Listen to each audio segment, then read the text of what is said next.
Hello, Congdon Park coaches. I'm Doug Marshak, the new Congdon Park Soccer Coordinator for 2013. The purpose of this video is to summarize your responsibilities and requirements as volunteer coaches for both Congdon Park Soccer and the Arrowhead Youth Soccer Association. This video series will also show you how to use our website to manage your team.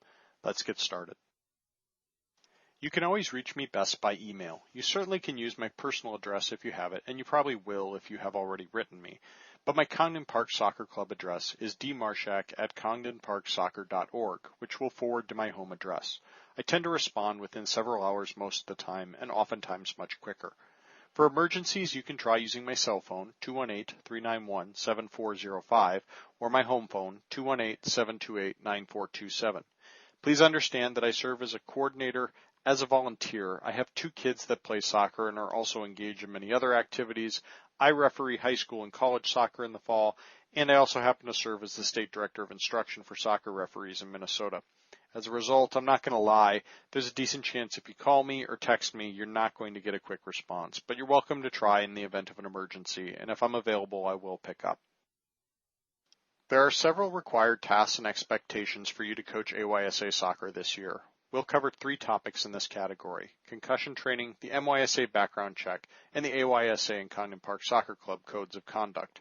We're also going to cover the record submission required for U12 and U13 teams. Mandated by the state of Minnesota, all youth sports coaches are required to undergo concussion training at least once every 3 years. If you attended this session at the AYSA coaches meeting, you're good. If you've attended this session at the AYSA coaches meeting last year or the year before, you're good. If you completed concussion training in another sport recently, that training may cross over. You're going to need to provide proof of training to me in order to have this requirement waived. You can email me your completion certificate from the other sport, and I will pass it on to AYSA. If you missed the AYSA concussion training and are required to complete it this year, you can still complete it online using the CDC course. The website is shown on the screen. You will receive a certificate upon completion and can email me a copy to show proof of completion. Mandated by the Minnesota Youth Soccer Association, all youth coaches have to submit to a background check. There's no fee for you to do this. Instructions can be downloaded from the Attachments tab at the top right of this window. This should be done after July 1st and before you start practicing with your teams. Both Arrowhead Youth Soccer Association and Congdon Park Soccer have codes of conduct that we expect you to comply with. These are also available from the Attachments tab at the top right. Briefly, the key is for you to set an example for how you want your players and spectators to behave. We expect the highest level of tolerance and patience from you as coaches. Remain in front of your benches during games. Don't wander up and down the touchline. Let the kids play. Don't try to micromanage them. And most of all, set a standard of respect towards the other team, including its players, coaches, and spectators, as well as the referees. This includes doing what you can to prevent blowouts. If you are in a game where your team is up 5 or 6 to nothing, and we would prefer you to put your less skilled players up top to keep the game from turning into 10 or 11 to nothing. I've been on both sides of these score lines over the years as both a player and as a coach. If there's a gulf in the talent between your team and your opponent, use this as a chance to let your lesser kids get an opportunity to play offense and even score. I've used to have a rule where once we were up by 4 goals, only the kids who had not scored in that game were allowed to score. Some of the proudest moments in my coaching career came watching my best players work hard to set up teammates who never otherwise would score a goal. Please understand the last thing I need this fall is Dave Geary, the AYSA Executive Director, calling me to contact you about your behavior in a game. That's not going to be a call you want to receive from me. I do recognize there's 2 sides to every story, but it only becomes a story if neither side decides to take the high road. And I want you to take the high road. Teach your kids and parents about how to rebound from adversity. Don't avoid it, embrace it, and use it for the possibility to help your kids learn to be better people. One of the AYSA Code of Conduct bullet points is that you are responsible for the behavior of your parents. If you have a parent that is acting out, we need you to rein that parent back in. I'm a big fan of passing the buck. Ask the referee over and help them out by asking them if they want you to deal with an irresponsible parent. That way, when you talk to the parent, you can say, "Hey, the referee told me to come over and ask you to settle down, so please do so or the game may be terminated." The referees are instructed not to talk to parents directly, so this allows you to be a buffer and diffuse inappropriate behavior while at the same time keeping the parent from holding it against you. If you encounter a parent who will simply not respond to you, please contact me. I will work with Dave Geary and deal with parents who seem unwilling to respond to your requests, and will do it in a manner that leaves you out of the equation so that the parent can't hold it against you. U12 and U13 coaches have to submit their game results to Arrowhead Youth Soccer Association by Friday, August 30th so that playoff brackets can be created. In the U12 and U13 playoffs, if there are enough teams, AYSA will create several flights so that teams of equal quality compete against one another, and that makes playoffs much more fun for everybody involved. The easiest way for you to do this as a U12 or U13 coach is to simply report the scores of your games on the Congdon Park website. After your games are over, go to the Game Schedule Scores button and enter the score of your game. On August 30th, the site will auto-generate an email to Arrowhead Youth Soccer Association with your results. As a result, all you have to do is log in after every game, input your score, and do barely any work at all. Remember, this is only required for U12 and U13 coaches. U6, U8, and U10 coaches do not have a score reporting option on the website. As I mentioned earlier, I happen to be a soccer referee, having served in this role in the sport for 15 years. I also sit on the state referee committee as the state director of instruction for soccer officials, and as a result, I have a very vested interest in the treatment of sports officials in general and soccer officials specifically. In spring of 2013 in Salt Lake City, an adult official was working a U17 boys game when he disciplined a goalkeeper for inappropriate behavior. The player's father began yelling at the referee from the touchline, and without warning, the goalkeeper suddenly jumped on the referee from behind and punched him in the head. The referee suffered a traumatic brain injury and internal hemorrhage and ended up dying 7 days later. I bring this story up because while it's an extreme example of violence against a youth sports official, any amount of abuse, complaining, or intolerance towards referees can set the stage for something as terrible as what happened in Salt Lake. All it takes is one irresponsible adult to turn a soccer match environment toxic. I know we can get very involved in wanting success for our kids, and furthermore, it can be really frustrating to see our kids lose or get hurt during a game. It's incredibly frustrating when this happens in part due to a referee mistake. That's right, I'm a referee, and I'm admitting that we make mistakes that affect the outcome of games. As a coach, you feel a sense of responsibility for the well-being of every kid on your team, so when an opposing player does something that threatens your player's well-being, it's only natural to try to get the referee to take action. Here's the problem you're going to experience this fall. A majority of the referees who will be working your games are young and inexperienced. Most of these officials will not be certified by the U.S. Soccer Federation because this is rec soccer, and certified officials aren't required. They're going to miss calls. Most of your referees will be kids between the ages of 12 and 18. A minority of these kids will be really good and impress you. A majority of these kids are going to be mediocre at best and may not have a full understanding of all the rules. I created the curriculum that's being taught to them, and I can tell you that no matter how much we grill them on the rules in class, some of them don't pay attention or forget. Think about your own kids. When was the last time they did everything that was asked of them and failed to make a mistake? The adults that referee do it on the side from their regular jobs. The most skilled adult officials like myself work high school and college games in the fall and are rarely available for rec youth soccer. AYSA simply does not get enough adults to step forward and offer to officiate. One other thing to keep in mind when you coach your games this fall. Assigners try to put their strongest referees on the games that need the strongest referees. In AYSA, this means the U12 and U13 games where results are tabulated and playoffs are held, and these games are going to be prioritized. U10 games, while much more competitive than U8 games, don't have standings, and therefore you're going to find, generally speaking, weaker referees on U10 games compared to U12 and U13. Please do not expect World Cup quality officials on any of your matches regardless of age. But if you're coaching a U10 or U8 team, understand you're going to see a lot of first-year, less experienced, and less skilled referees. They need your help, not your criticism. So what to do when your referee is allowing a game to get out of control? First, don't yell at the referee. It's not going to help. If a 13-year-old is not doing his or her algebra problems correctly, will yelling at him or her get them to do it correctly? Of course not. Yelling at referees is a zero-sum game.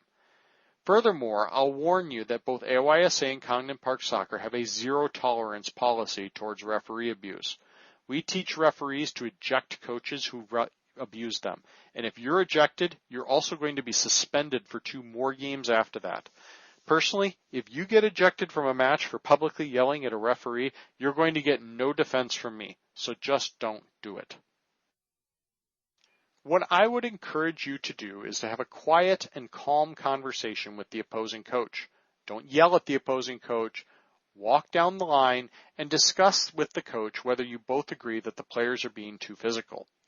If you both agree, then at a convenient stoppage, politely ask the referee to come over, and both coaches should talk to the referee together.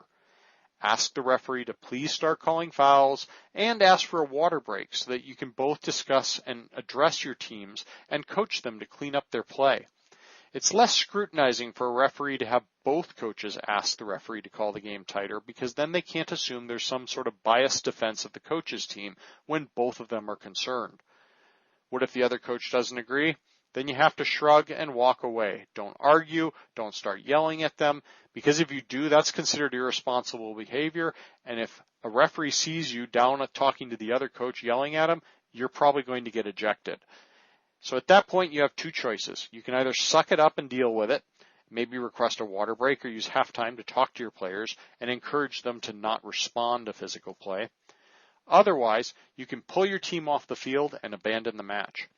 AYSA will not get mad at you for discontinuing a match due to concerns over player safety. You aren't going to be fined. You aren't going to be punished. If this is a U12 or U13 game, unfortunately, you may have to forfeit. But I will tell you as club coordinator that a forfeit is a small price to pay if you are genuinely concerned for the safety of your players.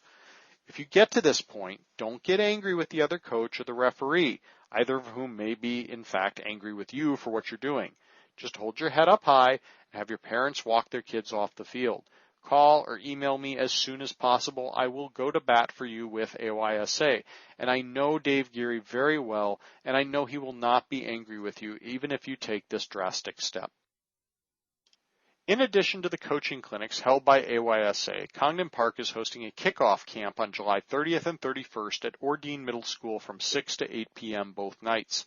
U6s and U8s will be on July 30th, and the U10s, 12s, and 13s will be on July 31st. AYSA's Director of Coaching, Dave Robinson, will conduct the camp with some of his mentor staff. In addition to being a great chance for kids to kick a ball around before the season starts, this will also provide an opportunity for you to come and learn some drills to hold during practice. You can sign kids up on our website. Cost is $15 for kids, but there is no fee for coaches to come and learn a few tricks. Remember, AYSA also has a coach mentor program. You can have an AYSA coaching mentor come to one of your practices, run the practice, and then give you pointers as you later run a practice on another date. If you need help setting up a practice or learning how to teach soccer to young kids, this is a great program, and I highly encourage it. Congdon Park Soccer uses 3 facilities for its home games. The Jean Duluth fields are used for U10 through U13. Rose Field is used for U6, and Ordine Middle School for U8. The Jean Duluth fields are maintained by AYSA, and therefore we don't have any issues with them. The Ordine Middle School field is AstroTurf. There are 3 sets of 12 by 6 goals on site for use in these U8 games. You may need to help set up the field if you're on the first game there, so you may have to help move the goals if you're on the last game too. We're still working out storage arrangements for game equipment, including goals and cones to mark the field. If you're helping set up the goals at Ordine, you are also required to counterweight the goals for anchoring. We will provide sandbags on site. The goals must be counterweighted for a game to be played. Please check the AYSA manual for field size requirements for U8. Use cones to mark off the outside boundaries. Don't put cones in the middle of the field to mark the goal areas or penalty areas. We can't use marking paint on Ordine, so traditional lines for the halfway line, penalty areas, goal areas, and corner arcs will not be present. Help the referees. Don't get upset if a goalkeeper seems to run too far with the ball in his or her hands. Teach your kids to stay within the realm of reason and be thankful that we have such a nice facility to use for these games. Alright, so here we are on Rose Field. Field's lined for U6. You're going to go to the west side of the field. There's this grove of trees here across the street from the cemetery. We're going to walk over here.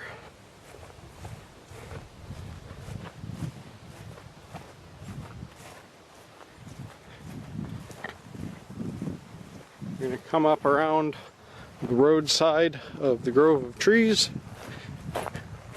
And right through here in the brush you can see this blue plastic bin. This has got everything you need in it.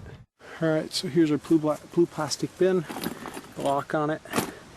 The chain's pretty tight, so we can't really get that open easily. What we do is we're going to set this to our password, or code 1713.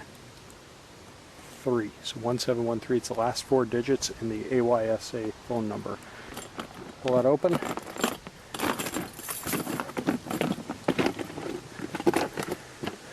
And in here you got pretty much everything you need. Got a mallet for taking care of the stakes. We have chains for anchors, carabiners, U-bolts. Okay. We also have an air pump in here with some needles. There's some spare needles in here.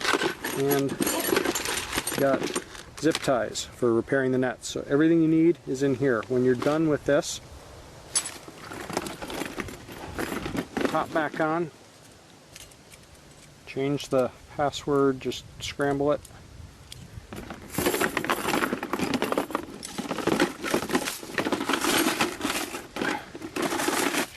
Out of there. Alright.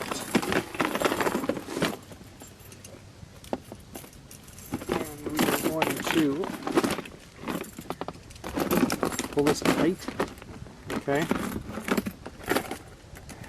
Pull it tight. It's harder to open. Pass that through.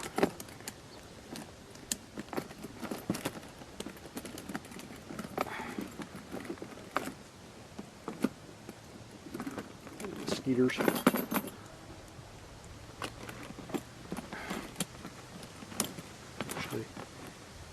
So we're going to reset the code again. Give us access, pull it down, pull it tight, and scramble it, and we're locked. Okay, yeah, I can get open a little bit, but it's chained to the tree, so it's not walking off anywhere. So this is really important to take care of this stuff and make sure it doesn't walk off. And if we're low on anything, please send me an email and I will replace it. All right, we're out at Rose Field at this beautiful, hot, sticky, warm Duluth day to show you guys how to set the goals up for U6 games and how to place anchors for U8 folks. You can use the U8 goals. I will get nets on them as well, and we will. You can set it up for practice, but even for practice, your goal should be anchored. So let's get to it. First off, for the U6 field, you can see we've set up some lines so you know where the goal is supposed to go. So we're going to take our goal, and we're going to move it forward, slide it up on the front edge of the post on the goal lines. Of course, I mismeasured because they're actually 6 feet wide, not 5.5. So it gives you some guides. Place it square in the middle of the goal line. Alright, so we've got our goal down. Alright, so AYSA has made it clear that we need to have anchors on all goals during games. So we provided all the hardware that you need to anchor your goals. If you show up and the goals aren't anchored, you're going to go into the plastic box under the tree there that's locked over there, and you can get what you need out of there in order to place anchors. So basically 3 parts to an anchor. You can go ahead and drive the U-bolt over the top of this if you want. I prefer to chain it, just gives me a little bit more leeway. So what we're going to do, we're going to take our chain, have it on the back part, take our U-bolt, back it up about yay far, just going to pound it in. Okay, that's what the mallet's for, because this ground is rock hard otherwise. Now we're just going to pass the chain through, take our carabiner, pull it tight, pass the carabiner through one loop, pass the carabiner through the second loop. Now, see, that ain't going anywhere if some kid hangs on it. Okay, that's the whole idea here, is we want this as tight as possible. Okay, Even make this even tighter. Eliminate this give so that if some kid decides to hang from the goal, we're going to make sure that that goal doesn't go anywhere, fall over on them and brain them or worse. Again, if you want to just pound the U-bolts over the back bar, that's fine, but you want to make sure if I lift up, this anchor is hanging down on it. Pound that in even tighter if I want. Okay. Going nowhere. It's the whole idea. So please make sure your goals are anchored. If you are playing a game and you show up to a field and the goals are not anchored, don't play the game. It's not safe for the kids. I'm telling you, these things can blow over. I know they feel heavy, they look heavy. One kid hangs on it, the wind blows the right way. You're in the hospital. Not a good situation. Rose Field has a very few important limitations and requirements due to problems that we've had in the past with the neighbors. First of all, parking is limited to the dirt roads around the field. Parents may not park on the paved street next to the park or along Livingston Avenue leading up to the field from the south. North of Rose Street and east of all houses on Everett Street are the only places where vehicles may be parked. This is true for both practice and games. It is your job as the home coach to enforce this rule. I'm sorry, but that's part of the privilege we have of using Rose.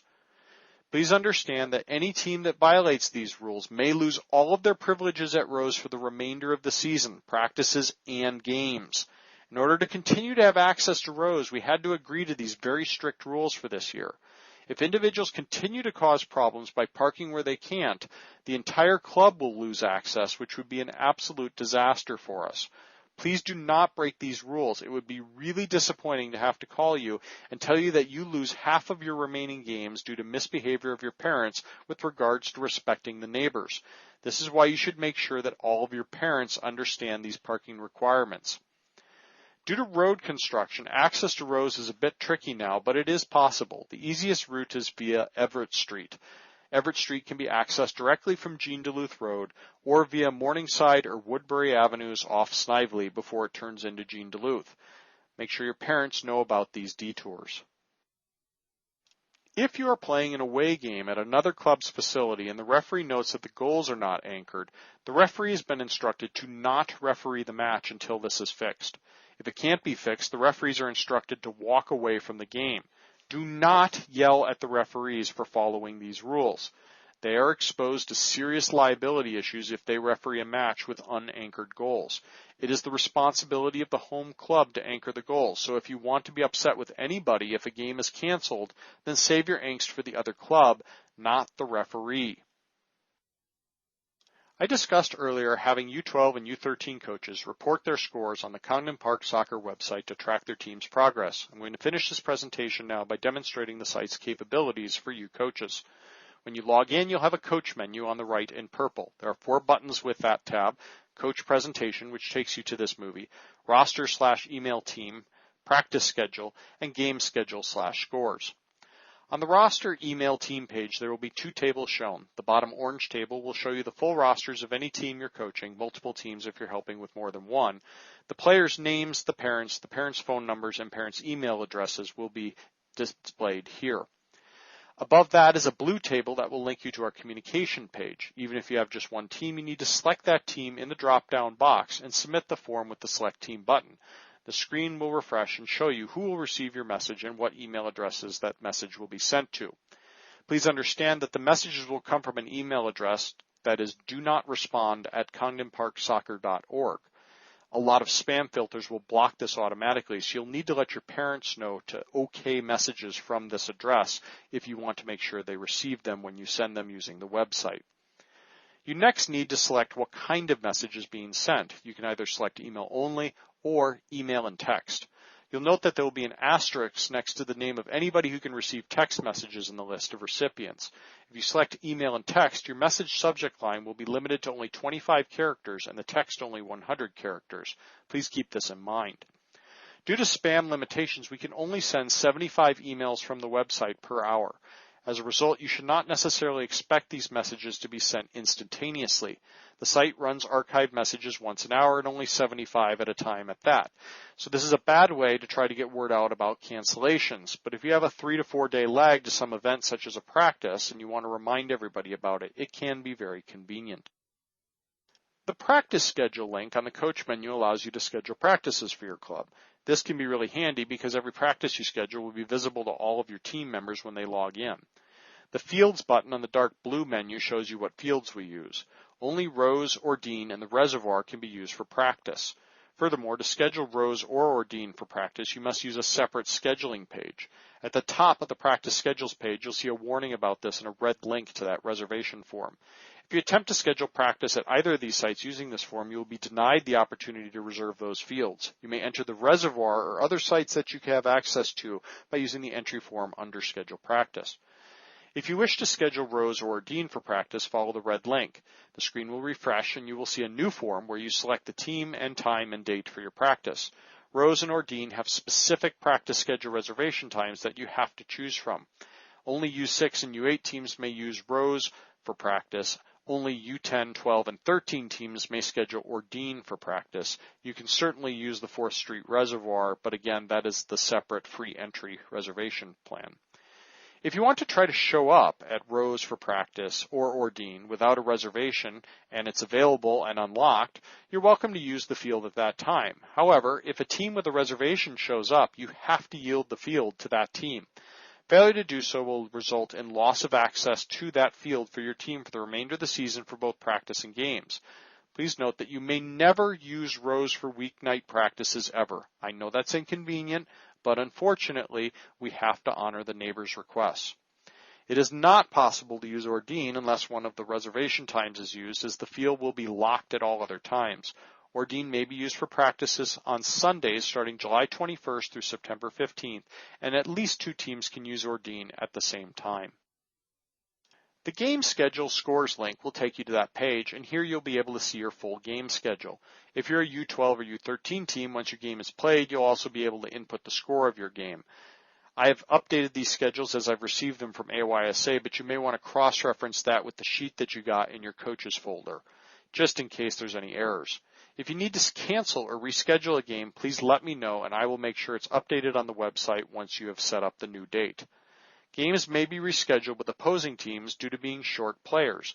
You'll need to contact the opposing coach and Dave Geary with AYSA. His email is shown on the screen here. When you contact Dave, you should provide at least 2 or 3 possible dates for him to work with. He will do his best to arrange for one of these dates. Once the new time and date are set, let me know and I will update your game schedule on the website. If you are short players, you can also call up players from lower age groups. For example, a U10 team has only 9 players and would like a sub, so if there's any U8 siblings of that gender, boys or girls, they are welcome to play up to the U10 team that evening. Please note that players may not play across rosters, so a U10 player from Team 1 cannot play for the U10 Team 2 team on a given evening. That concludes this online presentation. If you feel like you don't understand anything or need more information on a given topic, let me know and I'll get you an answer, even if I have to contact AYSA myself. Good luck this season.